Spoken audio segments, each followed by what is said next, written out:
বাংলাদেশের সাংসদ খুনে তল্লাশিতে গিয়ে বাগজোলা খাল থেকে উদ্ধার একাধিক হাড়।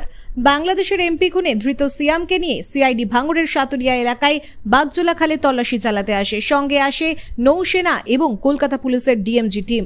এর আগে গ্রেফতার হওয়া জিয়াদ যে জায়গার কথা বলেছিল তার থেকে ভিন্ন জায়গার কথা বলেছে সিয়াম। সেই জায়গাতেই এদিন তল্লাশি চালানো হয়। উদ্ধার হয় বেশ কিছু হাড়।